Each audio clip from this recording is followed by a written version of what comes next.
With the newest released episodes of Solo Leveling Season 2 that heavily focuses on preparing for the Jeju Island raid that requires the usage of more than 10 S-rank hunters from 2 different countries, I decided today to rank all of these top hunters from around the world from weakest to absolute strongest. We'd be considering every encounter, feats and statements from both the light novel and the webtoon to try to somehow have a concrete solid ranking list. However, pay in mind that some characters are very interchangeable and matchup dependent, since at the end of the day, these are mages that have different classes, therefore completely different specialties and purposes. For example, I'd certainly be willing to side with the fighter class rather than a mage in a 1v1 confrontation for obviously being much superior and proficient in close range combat. But if we're talking about clearing a dungeon, a mage in my opinion would have a much better rate of succeeding with minimum casualties. So these classes would play a major role at determining the placements of some of these characters. Second thing I need to note is that this list would only include S-rank hunters from the original manhwa/light novel of Solo Leveling, which means I'm not going to include Ragnarok in this equation. I'm certainly well aware that Shahai-in received a huge buff from being with Jinwoo, but I'm only gonna place her based on what we've seen and read from the original series. Now, with all of this being said, let's now start with ranking these 31 S-rank hunters.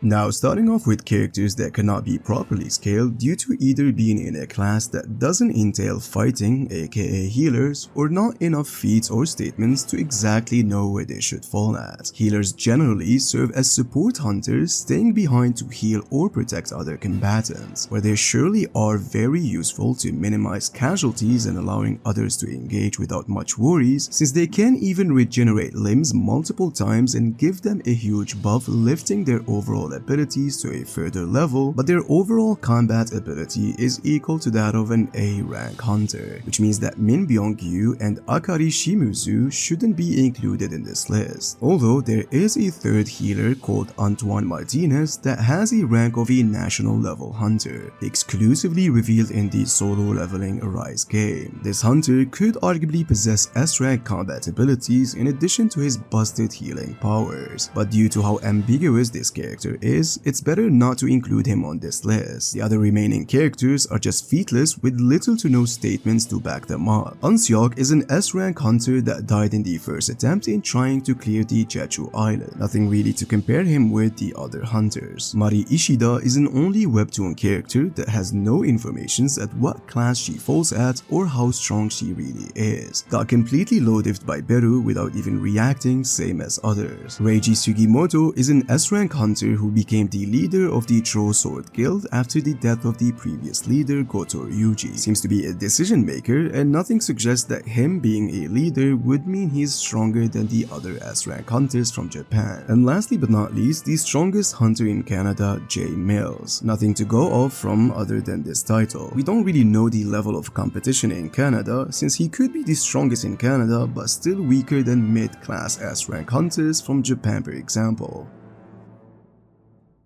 Now, with that being said, starting off this list in low tier, which has the absolute weakest at number 24 and 23, we've got Lim Tae-gyu and Ma Dong-wook. Lim Tae-gyu is a ranger type hunter that specializes only in archery, can only work best from a distance and loses an edge in close range combat. His arrows were easily reacted to and dodged by Kinzo, Kanai and Atsushi and got completely outclassed by Hoshino, all fighter class hunters from Japan, which means anybody that is accustomed to close confrontations such as fighters, rangers and assassins should be able to clear him with no difficulties. Ma Dong-wook, on the other hand, is a character that I like very much and can be scaled higher than this due to his vast experience and golden heart. He was the only one who wasn't really paralyzed from seeing Beru, was able to react enough to raise his shield trying to at least defend himself, and was still trying to counterattack, when a character like Shahai-in, despite being stronger, was completely useless. Even Even after he gets healed, he goes back in action trying to attack the Ant King. But despite these courageous and dependable acts, Choi stated that he wouldn't be a match for Beck if he eventually transformed, and was also defeated easily by Kinzo Tanaka. You could make an argument that he would be stronger than the next characters I would be mentioning after this tier, but for now, this should be his proper placement.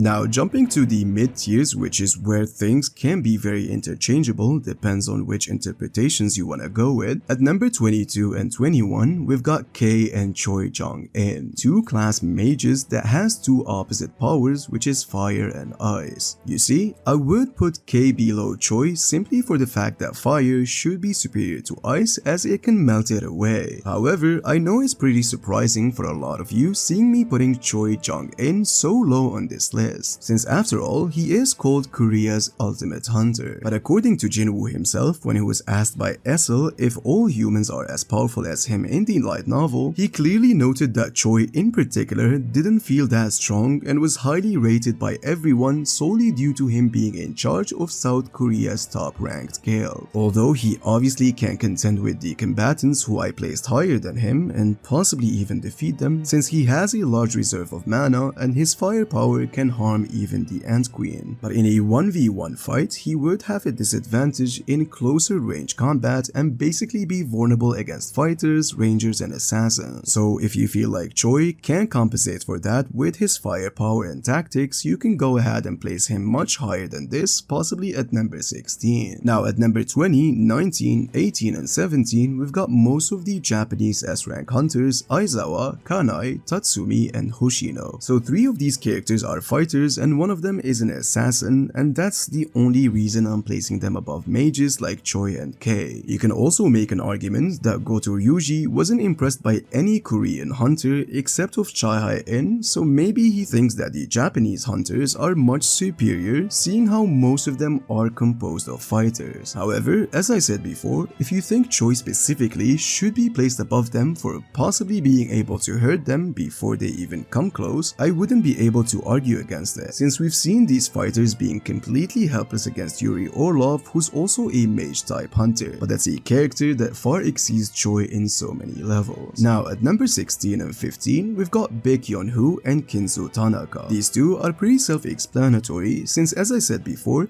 if you think Choi should be above the 4 Japanese fighters, then Baek would automatically scale above them based on Jinwoo's assessment. Held his own against 2 Japanese S-rank hunters for a while, but eventually got caught and defeated. However, according to him, the difference in skill level between them was quite large, and even if he fully transformed, it wouldn't have made much of a difference. This statement, in my opinion, is pretty vague, since we don't really know if he was talking about this on a 2v1 standpoint, or as the panel suggests, was only referring to Kinzo Tanaka. So if it's the latter, it obviously justifies why Kinzo is above all of the other hunters. He also killed 30 ants, each equivalent to an A-rank hunter, and still had fuel to continue if he wasn't killed by the Ant King. Certainly a very strong S-rank hunter that didn't have much screen time to truly showcase what he can do. Alright, before continuing, I wanna preference that these mid-tier hunters can be interchangeable depending on multiple factors and situations, since the next tiers contains characters that are hands down stronger than the previous combatants, and their ranking is much more solid than just relying on classes and vague statements.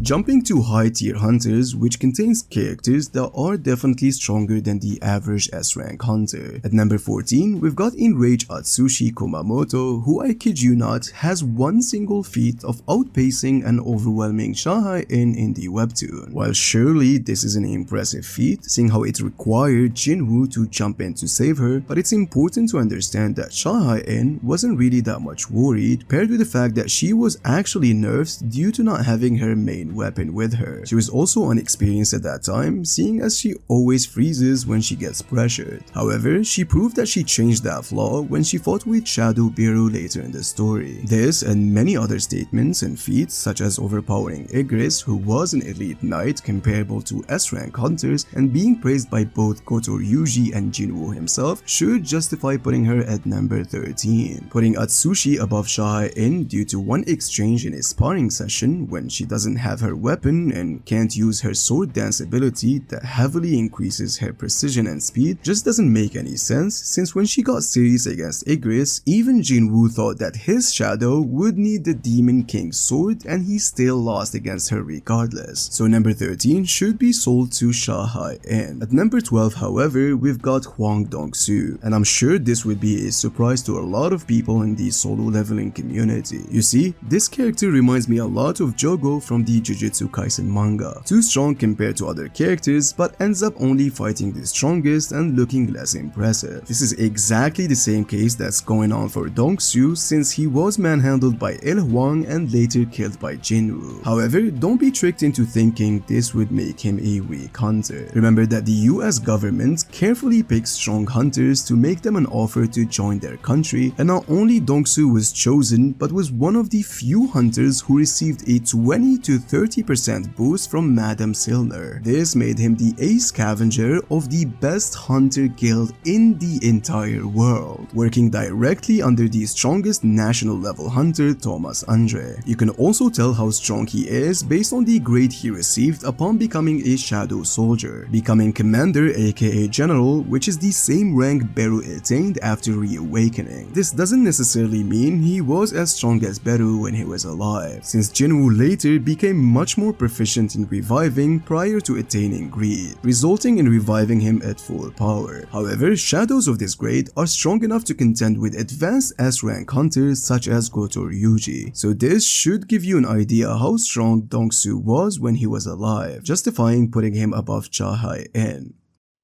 Now jumping to the next stage, which I call near national level hunters tier, contains characters that narratively has the potential to become national level hunters, or at least should be considerably stronger than the rest of the S-rank hunters. Starting at number 11 and 10, we have Yuri Orlov and Goto Ryuji. Yuri Orlov is considered to be the best support mage hunter in the entire world, was easily able to restrict 2 Japanese S-rank hunters and practically rendering them useless.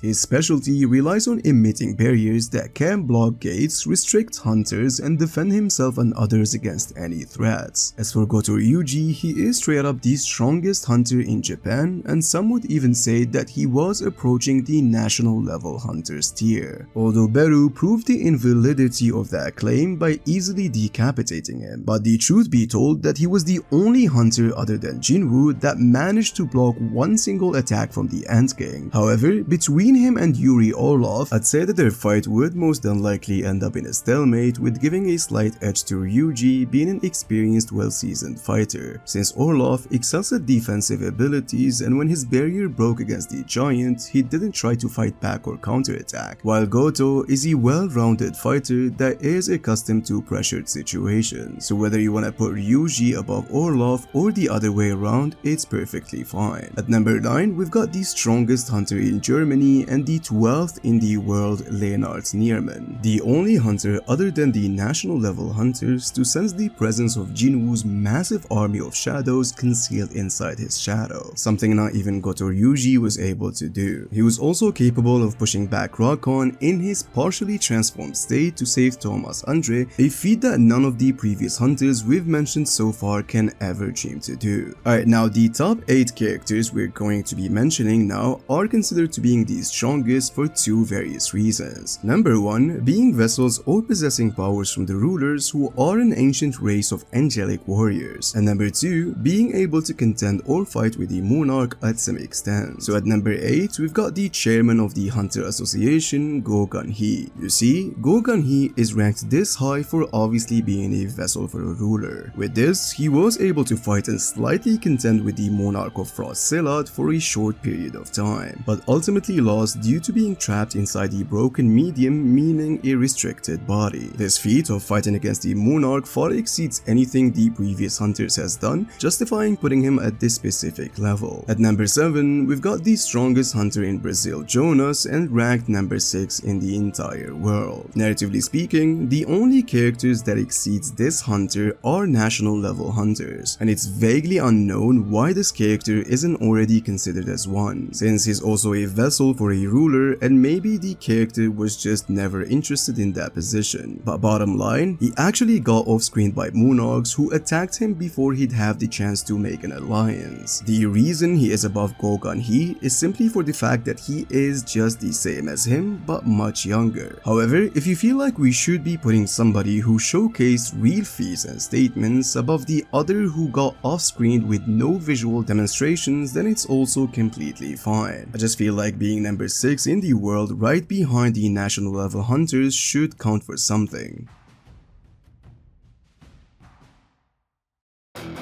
Alright, now jumping to the next stage, which is the national level hunters tier. Obviously includes hunters who can rival a nation's entire military in strength, and each one of them borrows powers from the rulers. Well, except for Antoine Martinez, who we agreed we're not gonna be scaling in this video. So at number 6, 5, 4, and 3, we've got Siddharth Pakshan, Christopher Reed, Leo Chogang, and the Goliath Thomas Andre. These 4 characters from a narrative standpoint are considered to being relative to each other, and if one is stronger than the other, it should be by a slight amount. Siddharth, the 4th ranked in the world, was only mentioned and never displayed any feats or statements in the novel or the webtoon, but can be seen in one of the Arts of Solo Leveling Arise game, fighting alongside the other national level hunters. Christopher Reed is ranked number 3 and was eventually killed by the monarchs inside his own mansion. Should be able to at least contend, but not to the point of besting a monarch. As for Leo Chogang and Thomas Andre, it should be pretty self-explanatory, seeing how the American was able to fight against base Rakan and eventually pushed him to partially transform. Rakan himself stated that he could feel victory slipping through his fingers, but same as the other national level hunters, despite being able to contend for a brief time, there's absolutely no way they can best a monarch with merely being vessels and not the real thing. Which brings us to number 2 and the second strongest hunter in the world, which is Sun Jin Woo's father, Sun Il Hwan. This character